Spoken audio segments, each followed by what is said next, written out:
Hey, good morning, everybody. I am so glad you're here today. It's a beautiful Friday. I'm going to have a great time. I'm going to Chicago this weekend to see a wonderful show. Looking forward to it, and uh, and I'm so glad that you're here. Welcome. So, my name's Rita Hickman. I'm a body mind expert, a shiatsu massage therapist, and I help women who are in narcissistic relationships.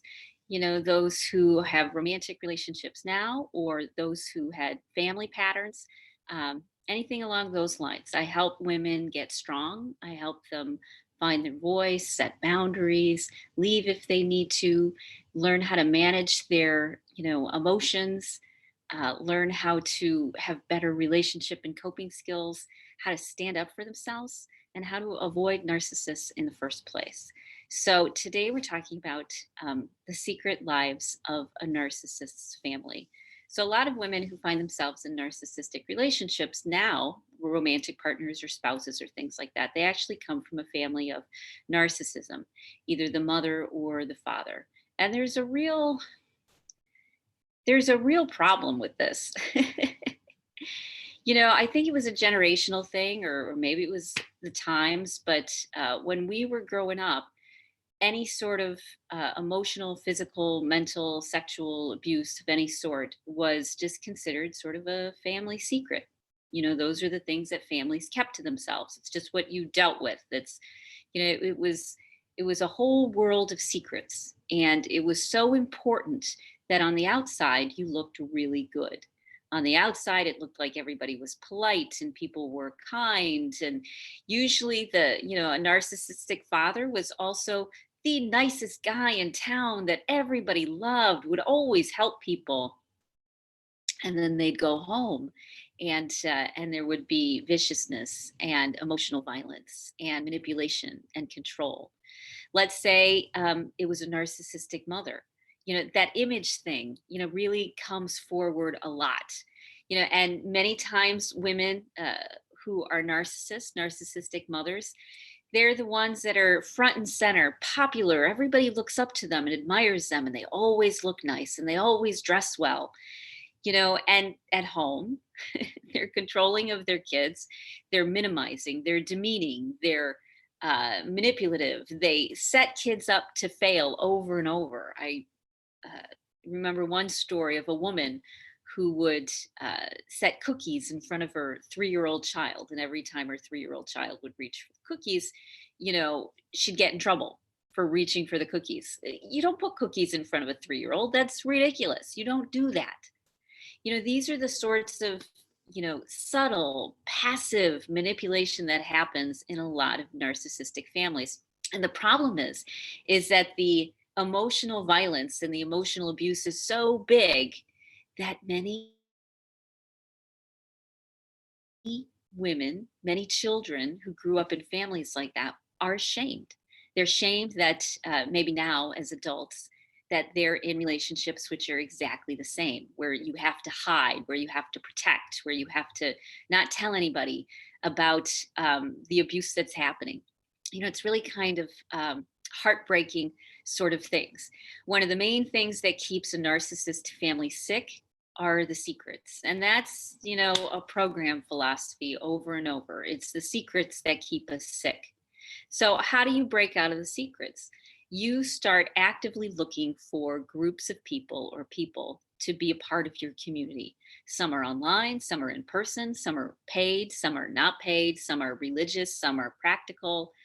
But we start developing a community around us of safe people where you feel supported, and you can start to unload and open up about the secrets of the family that you're either currently living in, because it was recreated, or the family of your past. The secrets are things like having to go to the food pantry because all the money was spent on gambling or other women, having to, not being able to pay the bills and explaining to people. And many times the children in narcissistic families were the ones who were forced to step up and be the adults. The family itself was so disordered was so dysfunctional, and always something happening, trauma after trauma after trauma after trauma, that many times the children born in those families were the only ones who were somewhat rational, oddly enough. And so they watched this weird dynamic happening, and they knew that the secrets were wrong, and they knew that this wasn't how you were supposed to treat people. But here they are, a child as a victim, trying to figure out what's going on. And all of these dynamics, all of this secret little hive, let's say, of delusion and insanity and manipulation and anger and hurt and viciousness, typically then took women and turned them into very nice women, into empaths and compassionate people, thinking, wow, this isn't how you're supposed to treat people. And so they ended up in narcissistic relationships again, because I know in many families, the only way you know what a quote unquote healthy family looks like is from the media, is from, social media or television or movies. And the media is designed to sell you something, it's designed to entertain you. It's not always necessarily designed to reflect real truth. I knew when I was growing up, the big thing was, sitcoms, and 20 minutes or less, every problem in the world was solved. And I looked at, my life, and many women looked at their lives as children and said, wait, this doesn't fit. And so because you don't fit in the norm, the secrets begin. And because when many women reached out as children and they were rejected or minimized, because adults didn't want to think that kids were being hurt, adults didn't want to have to bother. They had their own problems going on, their own things going on, their own life to live. And children were pretty much collateral damage in a narcissistic family dynamic. And so the secrets would continue and continue and continue and continue until they were so heavy that it was just accepted as reality. This is what relationships look like.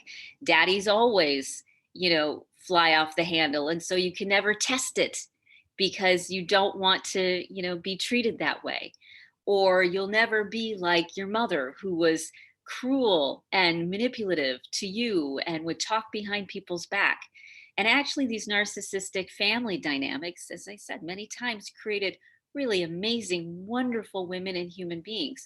But the problem is that they never learned how to stand up for themselves, because the situation was so scary, was so out of control, was so traumatic, that the only thing that many children can do in that is to hide or apologize or try to fix or become perfect, or come up with some coping skills that in their child mind is the only thing that they can do, or disassociate. Um, that's what many children learn. And then trying to rewire that nervous system reaction is hard. But the way you do it is almost like pushing the restart button, where you say, you know what, this was a bad model. This was not a good model. I learned lessons, I got strength, it was amazing, but this is not the model of relationship I'm going to follow. And then you actively seek out people who develop some of those skills, people you admire, people who've made it through, people who have found a life that's balanced and happy. That's the point, is we're not meant to live in that level of dysfunction. And not all relationships are like that. And there is a balance that needs to happen, where women step into their power as feminine, as caring human beings who also protect themselves and protect their children. Because if you're in a narcissistic family, I can almost guarantee that secrets are the norm. And the way to break out of that, the way to start healing from that, is connection and community. Not viciousness, not going over the top, not explosive reactions, but community. And when we get community, we find a strength, and we tap into a strength of the collective.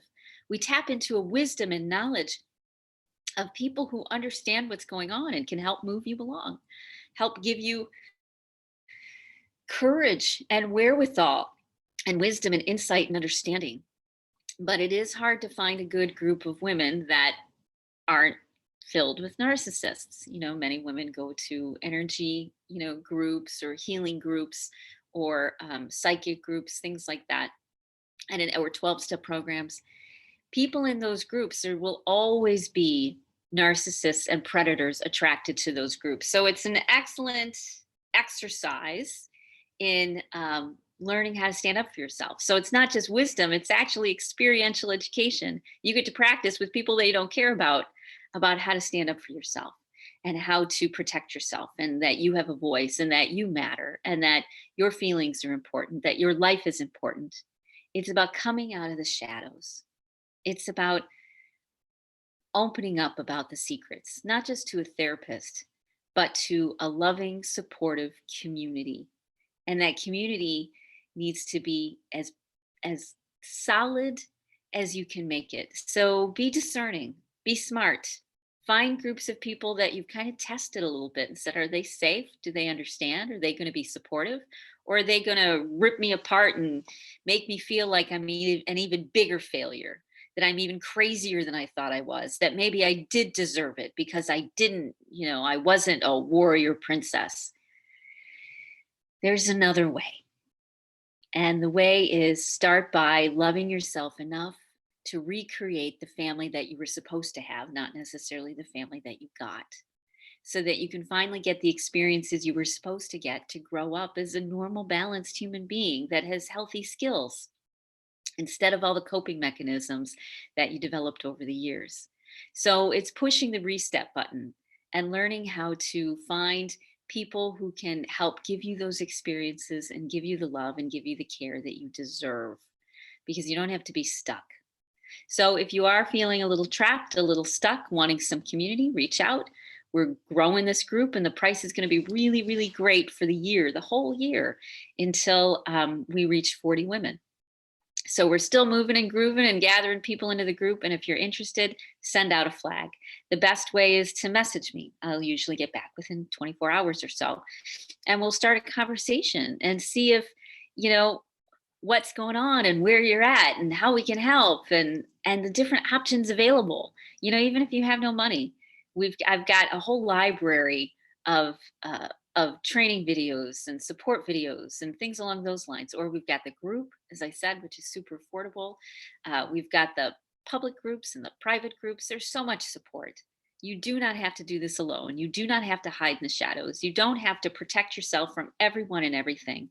And if you're currently in a narcissistic relationship, whether it's a parent or whether it's a spouse, healthy groups of women give you the confidence and the strength and the experience and the nourishing and the parenting that you needed in order to be a healthy, balanced human being. You are on your way, and just watching this is the first step. I'm so glad you're here. Okay. So have a great weekend. Reach out if you need some help, because we can figure it out. You don't have to do this alone. You were never supposed to do this alone. Somebody brainwashed you into thinking you had to do it alone, and that somehow the secrets of the family were shameful instead of something to be embraced, and you applauded for being as strong and smart and funny and interesting and wise and successful as you have been. Because it's a real burden when you come from a narcissistic family, and you should be applauded for the fact that you keep taking these steps forward. I'm proud of you. So have a great day. Have a great weekend. And I'll see you on Monday, okay? Bye.